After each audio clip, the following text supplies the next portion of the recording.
Khubaib बिन अदी कौन है? नबी के साहबी हैं। जुर्म क्या है, अपराध क्या है? एक अल्लाह की तौहीद का कलमा पढ़ते हैं। मक्का के मुशरिकीन ने उनको गिरफ्तार किया, सूली पे चढ़ाने की तैयारी है। सूली पे चढ़ाने के पहले पूछा गया, ऐ खुबैब तेरी कोई आखिरी ख्वाहिश हो तो बता दे।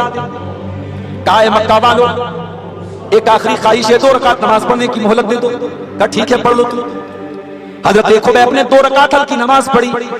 सलाम फेरने के बाद फरमाया, ओ मक्का वालों, अगर इस बात का डर न होता कि कहीं तुम ये न समझो मैं मौत के डर से नमाज को लंबा कर रहा हूं, तो मैं और लंबी नमाज पढ़ता। मक्का वालों ने कहा, खुबैब थोड़ी देर के बाद हम तुम्हें सूली पे चला देंगे, तुम्हारी जान ले लेंगे। ऐ खुबैब, तुम्हें एक आखिरी चांस हम दे रहे हैं, मरने के पहले आखिरी चांस दे रहे हैं। अगर तुम इतना कह दो कि आज मेरी जगह मोहम्मद होते सल्लल्लाहु अलैहि वसल्लम, तो हम तुम्हें छोड़ देंगे। सिर्फ इतना अपनी जबान से निकाल दो कि आज मेरी जगह मोहम्मद रसूलुल्लाह को सूली पे चढ़ा दिया जाए, ऐ खुबैब हम तुम्हारी जान बख्श देंगे, हम तुम्हें माफ कर देंगे।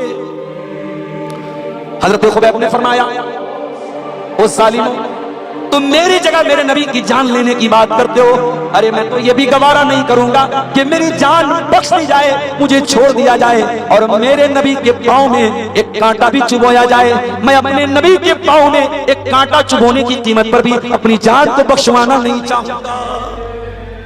और चश्मे फलक में वो मंजर भी देखा मेरे साथ। खुबैब को सूली पे चढ़ा दिया गया, खुबैब को सूली पे चढ़ाया जा रहा है, लेकिन खुबैब के चेहरे पर मुस्कुराहट है, खुबैब की पेशानी पर कोई बल नहीं है।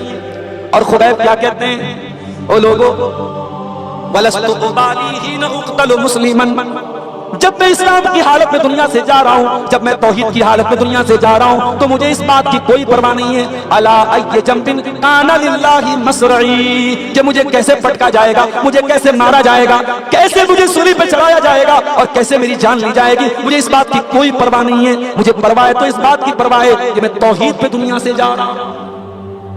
मरते दम तक तौहीद की हिफाजत करोगे, कभी इस गलतफहमी में न रहना।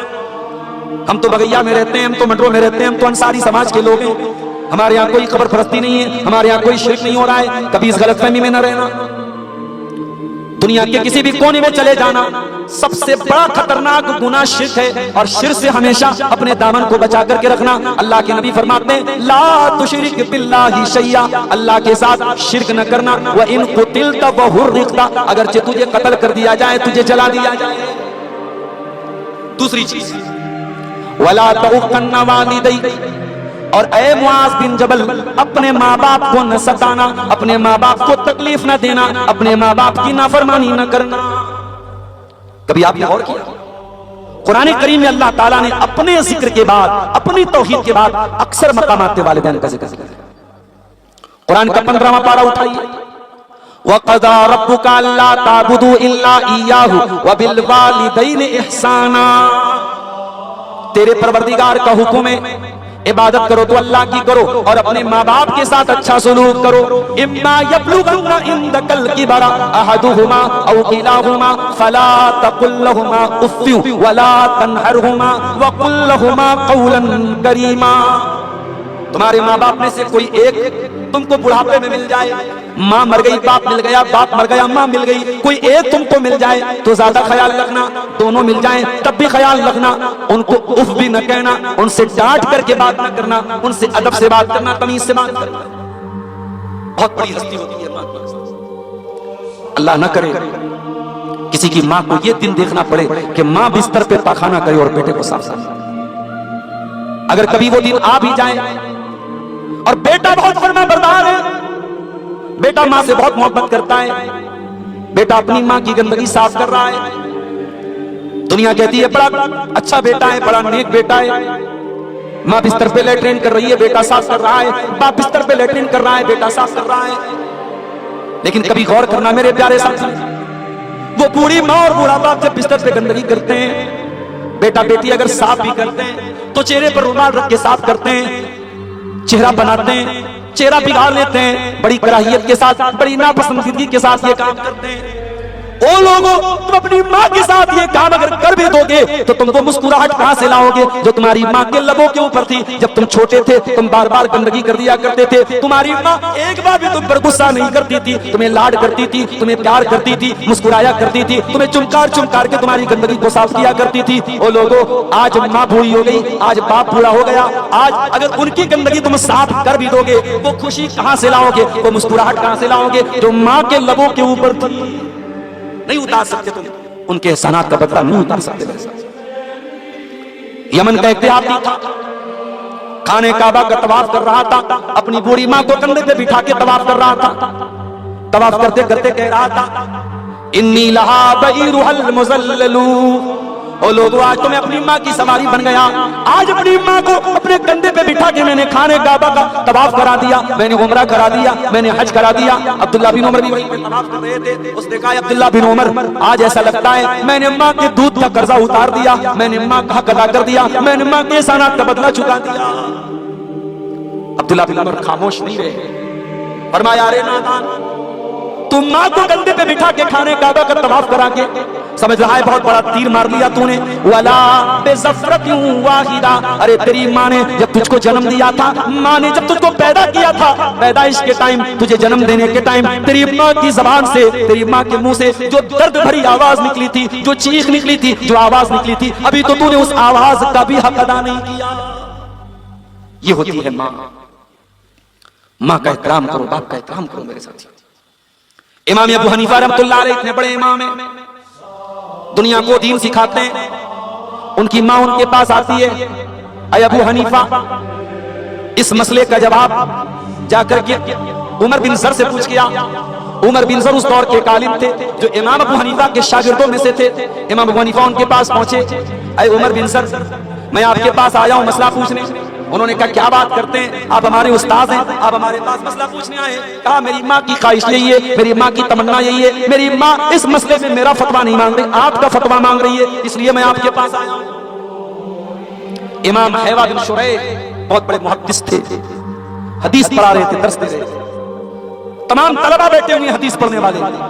उनकी माँ आती है और कहती है, हैवा, जाकर के मुर्गी के बच्चों को दाना दे के आ जा। मुर्गी का दरबा खोल के मुर्गी को दाना दे के आ। तलबा हैरान रह गए, हमारे उस्ताद से कैसा काम कराया जा रहा है, हमारे शेख से कैसा काम कराया जा रहा है। उस्ताद ने इशारा किया, खामोश रहो। खामोशी से उठे, मुर्गी का दरबा खोला और मुर्गी को चारा देने के बाद वापस आके हदीस पढ़ाने लगे। वो लोगों, ये बड़े बड़े इल्म का हाल था, उन्होंने माँ का एहतराम करना हमें सिखाया है। अल्लाह के नबी फरमाते, वला तउक़न्ना वालिदैक, अपने माँ बाप की नाफरमानी मत करना। और अगर तुम्हारे माँ बाप तुमसे ये कहें कि अपने घर को छोड़ दे, अपने माल को छोड़ दे, तब भी तुम की बात मानना। आप कहेंगे, मौलाना साहब ये तो बड़ी नाइंसाफी की बात है। माँ बाप अगर ये कहते बीवी को तलाक दे दो, तो क्या तलाक दे दी जाए? ये तो गलत बात हो जाएगी। लेकिन मैं कहता हूं, अगर माँ बाप वाकई में किसी सही वजह से बोल रहे हैं तलाक दे दो, किसी शरई बुनियाद से बोल रहे हैं, जैसे इब्राहिम अलैहिस्सलाम ने अपनी बहू के बारे में कहा था, जो बहू नाशुक्री थी, जो बहू अल्लाह ताला का शुक्रिया अदा नहीं करती थी। इब्राहिम अलैहिस्सलाम ने कहा था कि तुम्हारा शौहर आ जाए तो कह देना कि अपने दरवाजे की चौखट को बदल लेना। हजरत इस्माइल ने अपने बाप की बात समझ गए वो कि मेरे बाप का इशारा ये है, दरवाजे की चौखट जो होती है वो बीवी होती है। दरवाजे की सबसे अहम चीज दरवाजे की चौखट होती है। अगर चौखट ही खराब हो तो पूरा घर खराब हो जाता है। अगर बीवी गड़बड़ हो, औरत गड़बड़ हो, तो पूरा घर खराब हो जाता है। अल्लाह के नबी सल्लल्लाहु अलैहि वसल्लम की हदीस से ये भी पता चला कि औरत घर में चौखट की तरह है। इब्राहिम अलैहिस्सलाम के कहने पर उनके बेटे ने तलाक दी। इसी उलमा कहते हैं कि हर बाप के कहने पर बेटा अपनी बीवी को तलाक नहीं देगा। ऐसा नहीं है, खाने में नमक ज्यादा हो जाए, खाने में मसाला ज्यादा हो जाए, बीवी कोई मन मर्जी का काम ना करे और शौहर तलाक दे दे अपने माँ बाप के कहने पर, ऐसा नहीं है। वाकई में अगर बाप इब्राहिम के जैसा हो और इब्राहिम के जैसा बाप अगर अपने बेटे से कहता है कि बेटा तो अपनी बीवी को तलाक दे दे, तो बेटे को तलाक दे देना चाहिए। अल्लाह के नबी फरमाते हैं, अगर तुम्हारे माँ बाप तुमसे ये कहें अपना माल छोड़ दे, तो माल का मोह मत करना, माल का लालच मत करना, माल छोड़ देना, माल छोड़ करके चले जाना, माँ बाप को नाराज मत करना। इतनी ताकीद है माँ बाप की फरमाबरदारी की, इतनी ताकीद है माँ बाप के साथ उसने सलूक की। میرے پیارے ساتھیوں، آج ہمارے سماج میں کتنے لوگ ہیں جو ماں باپ کو رلاتے ہیں. ہاں میں یہ بھی کہوں گا سکے کے دونوں پہلوؤں پر ہماری نظر ہونی چاہیے. اگر سماج میں ایسی اولاد ہے جو ماں باپ کو رلاتی ہے تو ایسے والدین بھی سماج میں ہم کو ملیں گے جو اپنی اولاد کو رلاتے ہیں، جو اولاد کے ساتھ ناانصافی کرتے ہیں، جو لڑکے لڑکیوں کی شادی میں تاخیر کرتے ہیں، جو لڑکے لڑکیوں کی تربیت میں کوتاہی کرتے ہیں. ابھی ہم اس پر بھی بات کریں گے. اللہ کے نبی نے یہ دوسری بات کہی کہ خبردار اپنے ماں باپ کی نافرمانی کرو. اور آگے بڑھیے. تیسری نصیحت، ولا تترکن صلاۃ مکتوبۃ متعمدا. اور اے معاذ بن جبل، ایک وقت کی نماز بھی تو جان بوجھ کر کے مت چھوڑنا. اس لیے کہ ایک ٹائم کی نماز بھی جو جان بوجھ کر کے چھوڑتا ہے فقط بریت منہ ذمۃ اللہ، اللہ تعالیٰ کی حفاظت سے نکل جاتا ہے. پتہ یہ چلا جو پانچوں ٹائم کی نماز پڑھتا ہے وہ اللہ تعالیٰ کی سرکشا میں آ جاتا ہے، وہ اللہ تعالیٰ کی سیکیورٹی میں آ جاتا ہے. اور جو ایک ٹائم کی نماز بھی جان بوجھ کر کے چھوڑتا ہے وہ اللہ تعالیٰ کی سیکیورٹی سے باہر نکل جاتا ہے. آج ہمارا حال کیا ہے؟ رات بھر جلسہ سنتے ہیں اور صبح فجر کی نماز نہیں غائب ہو جاتا. مسجدوں کی کمی نہیں ہے ہمارے گاؤں میں، کمی ہے تو نمازوں کی کمی ہے. مسجد جو بنا لی شب بھر میں ایمان کی حرارت والوں میں، من اپنا پرانا پاپی تھا برسوں میں نمازی بن نہ سکا. اور یہ بھی یاد رکھو جس سماج میں نماز کے معاملے میں لاپرواہی ہوگی وہاں نشہ بھی پایا جائے گا، وہاں زنا بھی پایا جائے گا، وہاں شراب بھی پائی جائے گی، وہاں حرام کاری بھی پائی جائے گی. ایک نماز ایک ایسی چیز ہے جو بہت ساری برائیوں کو کنٹرول کرتی ہے. اسی لیے اللہ قرآن میں کہتا ہے اقم الصلاۃ، نماز قائم کرو، ان الصلاۃ تنہا عن الفحشاء والمنکر. یہ نماز تم کو بے حیائی سے روکتی ہے، یہ نماز تم کو برائی سے روکتی ہے. قرآن کا 16واں پارہ اٹھاؤ، سورہ مریم میں اللہ فرماتا ہے فخلف من بعدهم خلف اضاعوا الصلاۃ. نبیوں کے جانے کے بعد ایسے نالائق لوگ آئے جنہوں نے نمازوں کو برباد کیا، واتبعوا الشہوات، اور جنہوں نے خواہشات کی اندھی پیروی کی. فسوف یلقون غیا، ایسے لوگ جہنم میں ڈالے جائیں. جو خواہشات کی اندھی پیروی کرے گا وہ جہنم کی آگ میں ڈالا جائے گا. میرے پیارے ساتھیوں، نماز کی پابندی کیجیے. اللہ کے نبی نے ایک ٹائم کی نماز چھوڑنے پر یہ نتیجہ بتایا ہے کہ اللہ تعالیٰ کی حفاظت سے انسان نکل جائے گا. اور آگے بڑھیے. چوتھی نصیحت، ولا تشربن خمرا، اور خبردار شراب مت پینا. فإنه رأس كل فاحشة، یہ شراب ہر گندگی کی جڑ ہے.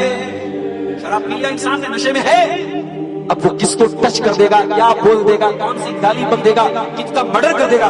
ابھی آپ نے دیکھا ارریا کا فاربس گنج کا لائیو ویڈیو بنا ہے، سریعام کس طریقے سے ایک انسان دوسرے انسان کا سر کاٹ کے، ایک مسلمان شاید وہ آٹو ڈرائیور تھا، اس کا جو ہے اس نے سر دھڑ سے الگ کر دیا، سر الگ رکھا ہوا ہے، دھڑ الگ رکھا ہوا ہے مین روڈ پر. یہ آپ کے جھارکھنڈ سے بہت دور نہیں، ارریا کا علاقہ فاربس گنج. مجھے نہیں معلوم کہ وہ نشے کی حالت میں تھا کہ نہیں تھا، لیکن جس طریقے سے یہ واقعہ دیکھنے میں لگ رہا ہے اس بات کا امکان ہے کہ وہ نشے کی حالت میں. ریپ کے زیادہ تر کیسز نشے کی حالت میں. نشے کے بعد انسان کے اوپر شیطان سوار ہوتا ہے. میرے ساتھ آج جھارکھنڈ کی سرزمین پر آپ جس علاقے میں رہتے ہیں، میں جانتا ہوں کہ آپ کے آس پاس آدیواسی لوگ ہیں. ابھی ہم لوگ ایک مرتبہ سڑک پہ چل رہے تھے، آدیواسیوں کی کوئی شادی تھی. ہمارے اسی جھارکھنڈ کے علاقے کے بھائی ہمارے ساتھ بیٹھے تھے. انہوں نے کہا مولانا ان کی عورتیں بھی شراب پیتی ہیں، مرد اور عورت سب نشے میں دھوت تھے اور ناچ رہے تھے، بیچ روڈ پہ ناچ رہے ہیں. اب ان کو زیادہ ہم چھیڑ بھی نہیں سکتے، ہم کو جانا بھی ہے، وہ ہماری بھاشا بھی نہیں سمجھتے، بڑا کبھی کبھی مسئلہ پیدا ہو جاتا ہے.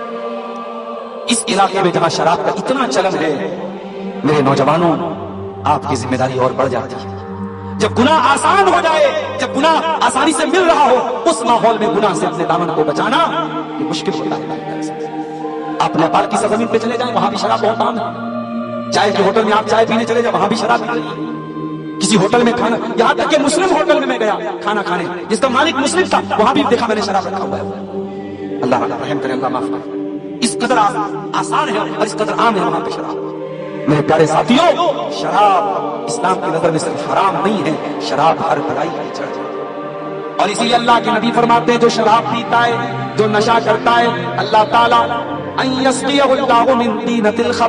اللہ تعالیٰ شرابی آدمی کو، نشہ کرنے والے انسان کو اللہ تعالیٰ جہنمیوں کا پیپ اور مواد پلائے گا. تو نے دنیا کی وہ گندی چیز پی تھی، اب آخرت میں بھی تو گندی چیز پیے گا۔ ہاں دنیا میں اگر تم شراب سے بچتا، اس شراب سے دور رہتا، تو اللہ تعالیٰ تجھ کو جنت کی شراب پلاتا۔ جنت کی شراب میں نہ تو کوئی چکر آئے گا، نہ اس کو پینے کے بعد انسان بہکے گا، نہ اس کا دماغ خراب ہوگا۔ جنت کی شراب بھی پاک شراب ہوگی، شراباً طہورا، پاک شراب ہوگی جنت کی۔ جو دنیا میں شراب پیے گا اس کے لیے جنت کی شراب حرام ہے میرے پیارے ساتھیوں۔ اس لیے اللہ کے نبی نے فرمایا وَلَا تَشْرَبَنَّ خَمْرًا، خبردار شراب مت پینا، شراب ہر برائی کی جنت۔